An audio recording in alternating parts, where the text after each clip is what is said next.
Thanks for staying with us. Let's now take you through the front pages of Nigerian newspapers to see what the headlines are and return to bring some analysis on the major issues we'll be seeing this morning. The Nation newspaper leads the way this morning on a conversation from the Nigerian Governors, or rather the Northern Governors Forum. Hiwata Akume, Yahaya Sani rally north for Tinubu. We'll talk about that in a bit. And the Punch newspaper comes up next. Power rotation debate heats up as North reviews Tinubu's scorecard. What did they find out? That you would get to know in a bit. The leadership takes us on the same matter as well. Northern governors defended Tinubu as ACF says he's unfair to the North. Is that really the case? You'd get to know more. The Blueprint is taking us on the same matter as well, and Northern Governors, ACF, NEF differ on regions' democracy dividends. We'll talk more. News Direct talks about the same thing as well. Renewed hope must not become recycled promises, Northern leaders warn Tinubu. And the Nigerian Tribune is showing us something in the same light as well. Presidency, North should wait till 2031. Quoting Akume, we'll talk about why he said so. And the Daily Trust shuts the window on this Northern Governors conversation. And that is the ACF says North sidelined as Tinubu's men showcase project. As we switch a little bit to another conversation on the Guardian newspaper showing us what is going on in the power sector right there. Disco's overbilled 2 million customers struggle with metering efficiency. Sometimes they come visit my company just to check, make sure that this thing works very well. We'll tell you more about that very soon. And the first news is talking security this morning. And I'm wondering, you know, because for me, I've always said that we should make sure that this doesn't come again. But police nab 5,488 criminals, rescue 170 hostages in 2 months. The IGP is bringing their scorecard to Nigerians. It's a good one, isn't it? We'll talk more. This Nigeria is taking us somewhere else, and this is on Chibok girls. And 4,126 days after, hope not lost on Chibok girls. Leah Sharibu, federal government tells UK team. Okay, we'll talk more about that. The Platform Times is taking us all the way to Ghana, and we're seeing there's a demonstration going on there. The federal government is urging calm as Ghanaians protest, demand deportation of Nigeria. Why this kind of debacle amongst brothers? We'll talk. And finally, the sporting life. And we're seeing right here, aside the excitement of what is going on with our Super Falcons, Inter bid here, 43 million euros plus add-ons for Lookman. Lookman is also stepping up his game, and more money for him. Etoma, Veronica, and Ria. I wish we could start with that money, but we are going to politics first. This conversation about, what we're seeing from the Northern Governors Forum, the talk about the president sidelining the North. Is the Arewa Consultative Forum. They are all the of them speaking. you know. Is that really the real picture here? Ah, boy. When you are asking for dividends of democracy, you want to ask even if you are giving. You know, Arewa Consultative Forum and the Northern Elders Forum are very strong organizations in the North that control the politics. And we have to remember that when it comes to voting, the Northerners vote more than the Southerners. And that gives them some kind of reason to say, look, yes, you've done some, but it's not enough. You promised more than this, and you've not done half of what you've done. But Northerners that are in government said, no, I don't think you are saying the right thing, you know, and they reeled out all the projects that have been done. It's a way of trying to get the presidency to say, look, yes, we know you are doing something, but it is not enough. You better do something, do some more. We need to see more action coming from you. And Veronica, the Punch is also talking about the same thing. You know, they're reviewing the president's scorecard. Tinubu's only been in office for what? 2 years. Whilst everybody across the country have the right to make their own demands, you know, as to a constitutionally elected person in office, for me, I'm seeing that whatever issues they have, as well as any other part of this country, it's been a long time. It's not just a problem that was created 2 years ago. I guess that is why the former governor of Niger State, that's Dr. Muazu Babangida Aliyu, was talking about the fact that they have themselves to blame. The elite have themselves to blame for whatever is going on with the North, that they sat down and were looking. You know that they have been in power for quite a very long time. And that this conversation was in honor of Sir Ahmadu Bello. The foundation, they come together to speak about him. And we know the work that Sir Ahmadu Bello did when he was in power in Nigeria, how the North also championed a lot. When you're talking about power, those who have held power for years, give it to the North. That's right. And so the South and every other region are just coming in now to say, you know what, we need to also have a taste of this power. And that is why someone like the SGF is saying, hang on, let the South be in power till 2031. Nigeria will not break as long as we see ourselves as brothers and we choose to work together. That's why we see a lot of persons pushing for rotational presidency and all of it. And so, going back to what the former governor of Niger State said, he said, you guys, you were in power for years. You were there. You guys sat down and didn't do much. He's from the North and he's speaking. He's telling them, he's speaking truth to power from my perspective. That's right. What did they do while they were in power? Often at time you see when another region takes power, you hear another region complaining of nepotism, of abandoning us, of not doing the needful, of not doing this and that. Yes, the president made promises to you while he was campaigning. Give him time to do that. He's been touching on projects across the country. Yeah. He may not concentrate on you now, maybe because of the peculiarities of your region. How much development can go on there as we speak? I do not hold forth for the president, but I am saying perhaps because of the peculiarities. So I'm thinking that the leaders of the North need to step up their game and liaise with government to ensure that they deliver on their promises. That's right, Veronica, well said. I mean, Ria, the Blueprints, News Direct, Tribune, Daily Trust are all enwrapped in this conversation. But it was under the Tinubu-led presidency that the bill giving regional power was signed, if I'm correct now. We have the South-South Development Commission, we have the Southeast, the Northwest, and so. Wouldn't that look like a step toward empowering each of the regions to have some kind of dividends of democracy? And Nelson, I'll tell you something. When you're not in power, a lot of things will be said. You know, they are not in power right now. So it's easy to say that, oh, this is not done, this is not done.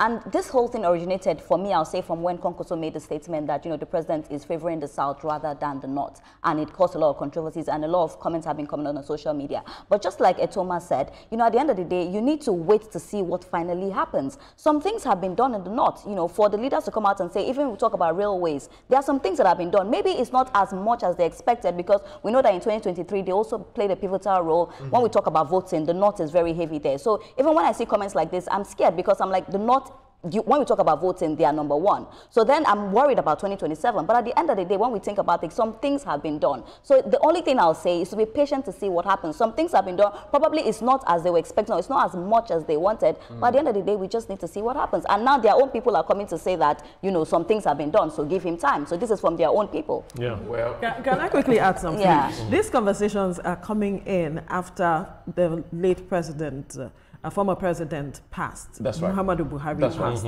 you see that he was kind of a rallying figure for a lot of them, and they kept quiet. But now that he has gone, it seems like, you know what, we can start talking our grievances, we can start airing it now, because they know he was part of the APC, and they felt, okay, let's respect him, let's hang on and see how things, but now they feel, that's why people like the Kwankwasos can come out, because he wants to step into those shoes and make that statement. But you know, so when you want to say something about that, whatever anybody has to say, I think we need to give ourselves time so that each region of this country can reap the dividends of democracy. And also see what the president had promised. Let's quickly make our way to the conversation on electricity, and that is on the Guardian newspaper this morning. Etoma Discos overbill 2 million customers who are actually struggling with metering and efficiency. We are talking about Band A, Band B, and C, and the cost of it. If they're overbilling, what are we talking about here? That's the devil in estimated billing. Yes. Yes, it is the devil in estimated billing. And as a business organization, you come, you take over the reins of that business, and you see that this thing is giving us more profit than we expected. You will slow down. I don't see, since the privatization of the electricity sector, we've had so many years, enough time for these discos to do 100% metering of Nigeria. I mean, what's there? We have a factory in Akwa Ibom State that produces meters. Meters, yes. So why don't you go into a deal with them? Yeah, they'll say, it takes a while for these meters to be produced. And you guys have been running the show for quite a while. By now, that factory would have produced enough meters to have 100% metering of the whole country, and that's what we need. We need every house, every village, every hamlet to be metered, so we run away from this big devil of over-billing, you know, and estimated billing. And Veronica, isn't that where the leakages happen? Because why is it hard to give everybody their meters? You see, that's the issue. But I think that one major challenge we have is data, that we do not have data of persons that are yet to be metered. That's right. And those who have been metered, for us to know, okay, this is where we need to concentrate our attention when we are talking about metering, and then we can know how to bill people appropriately. We had a conversation here some days ago talking about how it's important we have data.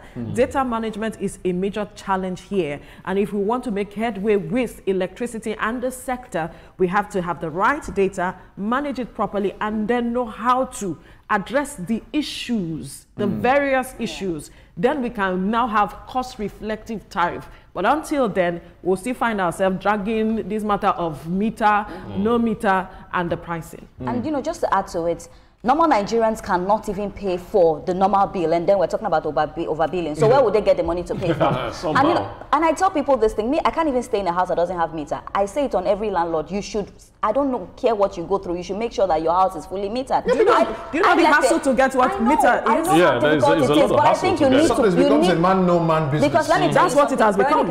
When you don't have meter, that estimation, trust me, you can never get it accurate. This is what encourages people to bypass. And that is why people bypass. Whatever. So whatever it would take you to... Let me not talk too much. Don't worry, the discos know about the bypass and all that. Whatever it takes you to get a meter, you have to do it. And I don't know who is holding back on this, because is it that you really want to be cheating people? Common Nigerians don't have money to pay for Band A. We have been struggling for Band A. Then now you're saying that you don't want to give out meters. Corruption. Why make it difficult? So let's not always be pointing hands at politicians. Let's also point hands. The remaining 5 is pointing at you. No, actually, you point 2 and 3 is You know what it's still the a remaining majority. 3 are before. The government, but when we are put in positions, what do we really do? Exactly. And Veronica, let me take you to the first news. The IGP is giving the police a scorecard, or rather reeling their scorecard of napping insecurity in the country. 5,488 criminals have been captured, and 170 hostages rescued. In 2 months? In 2 months. Veronica, that's a lot of... In 2 months? In 2 months, 170 hostages. That's the one we know about. Yeah. How about the ones... unreported cases or underreported cases that we have as a result of these matters that we see? Yes, the police is doing their best based on the level of equipment and all resources that they have. But I think that, as I will always say on this table, state governments, please do the needful. Push the matter of state security so that you can be in charge and help the police. You can work hand in glove with the police and state police, whichever level you want to call them or name you want to call them, so we can nip this matter in the bud. Indeed. We will address this whole matter. Indeed. And Ria, this Nigeria is bringing the issue of the Chibok girls to the front burner again, 4,126 days after. Do we still hope to see these people? I'm hopeful. You know, my mom used to say something, as long as you've not heard that somebody is dead or seen the person's grave, you're hopeful that the person can be alive. And for every parent, there's always hope as long as they have not seen, you know, their child dead. So I really pray that, you know, I pray for this all the time, that at the end of the day, these girls come back. Because sometimes some girls came back as well. Even when people had lost hope, we still saw some rescue. My heart goes out to especially the mom and the parents of these girls. Exactly. Especially Leah Sharibu. Yeah. The mom was in the studio some years ago, and we spoke with her, and the way she was crying, you can see that she's still holding on to that thread of hope that she will see her daughter one day. And I hope that the government still pressurizes. It's 11 years. That lady, she's no longer a girl. They are ladies right now.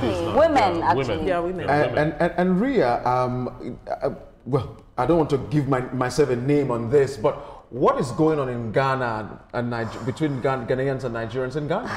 I had to breathe first because it's quite a sad one, and you know, this story has been lingering on. I actually spoke to some of my journalist friends in Ghana, and it's sad to see that we are brothers and sisters. At the end of the day, the only war we should have should be about jollof and not anything other than that. We shouldn't even have issues that should be the only war. It should just be the jollof. But it's sad that there is a perception that, you know, Ghanaians, as I speak as a Nigerian today, have about Nigeria, which is not true. I say there are criminals everywhere. Some of the protests they're doing, they're saying that a lot of Nigerians are doing criminal things in Ghana. But I tell you that there are criminals everywhere. They are good and they are bad. So it's just sad to see that right now, brother and sister, Ghana and Nigeria, we are brothers and sisters, to see the protests. But a lot of work is being done, you know, so far to calm it down. And I pray that it just... Talking about it, I get very emotional because I love the two countries are my countries, and I find myself in between. Right. So bring me Ghana jollof. However, this I just want to say something quickly. Right. What I want to say to Ghanaians, you know, is that sometimes the perception we have about Nigeria is not true. When you come to Nigeria, you find out that it's not that bad. Because even in Ghana, they scare us. Oh, are you coming to Alata? Nigeria is a scary place. But it's not. You know, they are good Nigerians. They are truthful Nigerians. They are Nigerians that are not criminals as well. So that's the message I want to pass out. And we need to understand that we are brother and sister at the end of the day. Let's just fight over jollof. Yes, I hear the whole thing started when this man was coronated, Eze Ndigbo of Ghana. And that coronation wasn't a problem. It really got to a head when he acquired a large piece of land and announced that he was going to build a kingdom. Etoma, it's not. He came out and even said it's not true. They have settled that. That has been settled. Okay. That has really been settled. It was just something that went on social media that wasn't even true. The man even came out and said, for the sake of time, we can go on and on. Whatever the issue, let it be resolved. Let it be resolved. Move on. And finally, the sporting life. Veronica, you know I love the money when I see on, you know, on sport matters. Everybody loves money, but she does better. 43 million euro plus add-ons. I love that. This 43 on one side. Making 50. That's what his club, Atalanta, is saying, because he wants to move to Inter. That's right. And they are insisting it has to be 50 million euros or nothing. And Inter Milan is saying, your time is ticking. What we have is what we have. I hope that they come up to get to a head at some point where they agree that, okay, this is the price we can pay. But Atalanta is insisting on what they are insisting on, 50 million euros. I hope Inter can pay that. I wish we had the time to talk more about this. I do not want his case to be like Osimhen's, but let him know because time is Osimhen's can be settled. This will be settled. I hope he gets settled fast, and I hope he gets a lot of the money and all the add-ons as well. Football is amazing. I can't wait for someone to come and begin to bargain about me. But still to come, that's how far we can go on the newspaper review segment this morning. Still to come on TVC Breakfast. Africa's richest man sparks controversy, tells Nigeria to stop fuel imports. We'll talk more.